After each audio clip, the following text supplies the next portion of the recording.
What up? This is Monkey Figure Reviews, and it's time to talk about the Ichiban Kuji One Piece Best Edition RORONOA ZORO memory figure. Damn, that's a long name. Alright. But this is the third figure that we're going to discuss from the series I introduced earlier. And let's just jump right to the box. I mentioned earlier in the previous videos that the box are pretty standard. So as you can see, you have a really full-scale picture of Zoro right in front of you. And I think you can just tell from this how badass it's going to look. These are the sides. And this is the back. Okay. And the top we have our Toei sticker. Alright. Pretty standard, pretty basic box. So, with that out of the way, let's just jump straight to this bad boy over here. Look at that. Woo!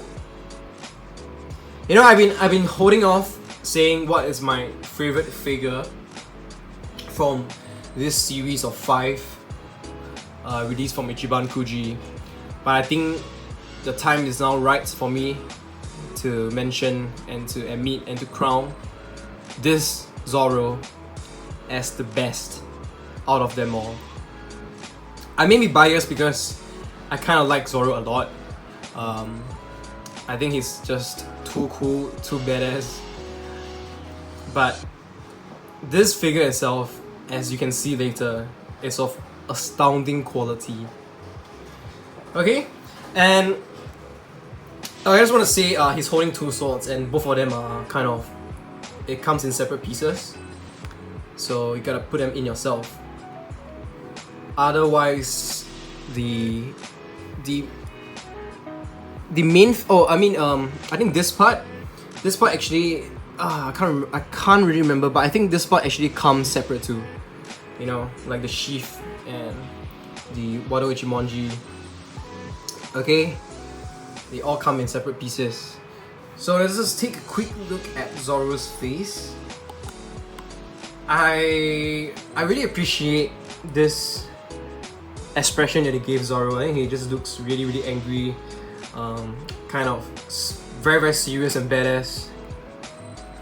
That little frown is just like icing on a cake kind of thing, you know. Have we seen figures of Zoro frowning? I don't really think so, right? But their face is just tip-top quality. Of course, with the eye shut, his left eye and a scar. I think they're all neatly done. Can you feel the scar? Yeah, you can actually feel the scar. It's actually kind of like there's a little cut in it, in the figure itself, instead of being painted on. So I think that's pretty impressive. We have his earrings on both sides. Oh no, sorry, on his left side. And his hair being covered by the bandana. I'm kind of moving this figure really carefully because even though it stands without the base or like the stand to support, it's kind of leaning towards the front. Of course, the bandana, I think it's a really good one. You can just tell from the creases how it is like. The front as well, the side. So even the head itself, I would give it like a 9 upon 10. That's how much I love it. Okay, and of course, to one of the features that shows the quality of this sculpt is of course the body, where they really paid close attention to giving him the muscle definition, including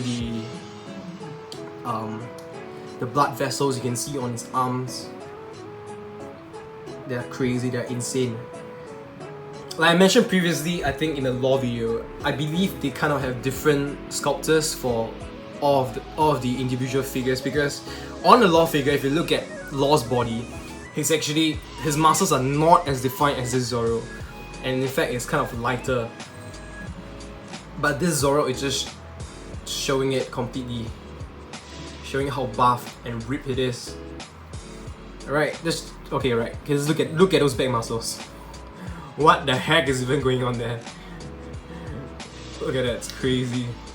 Do they have to study like muscle anatomy or something when they sculpt these figures? Look at the biceps. Look at over here, the veins on his hand. It's pretty cool. And maybe I could just take out the swords so we can take a quick look of them. Alright. Oh my god, please don't break.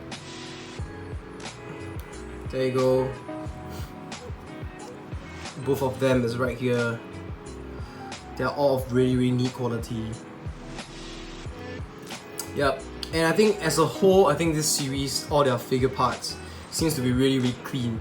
Whether or not it's paint job or if it's a sculpt, they're all really neat.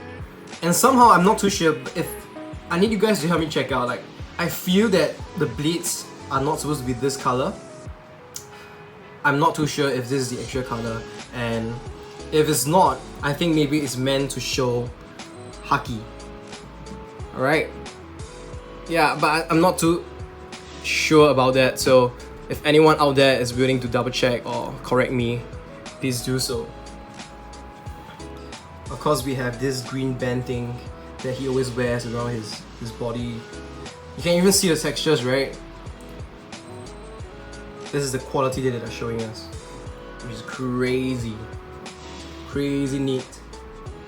And of course, his ropes hanging down in free flow form, giving life. You can even check out the shading that they have.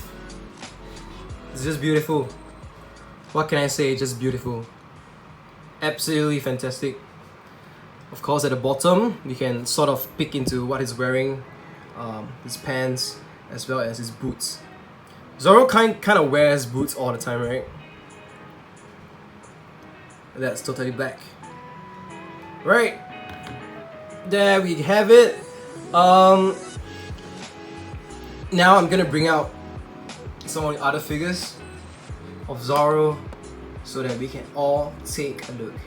Let's go. There we go. Let's just take a quick look at the height of Zoro first. He's really tall at 26.5 cm, almost 10.5 inches. And that's one thing I noticed across this series is that they are generally a little bit taller than figures of similar scale. But I think it's still alright. And of course, here we have Sailing Against Zoro for you to do a little bit of comparison from POP if you're interested in that. But that's not all, because I own quite a bit of Zoro figures. But I just want to bring in this one first.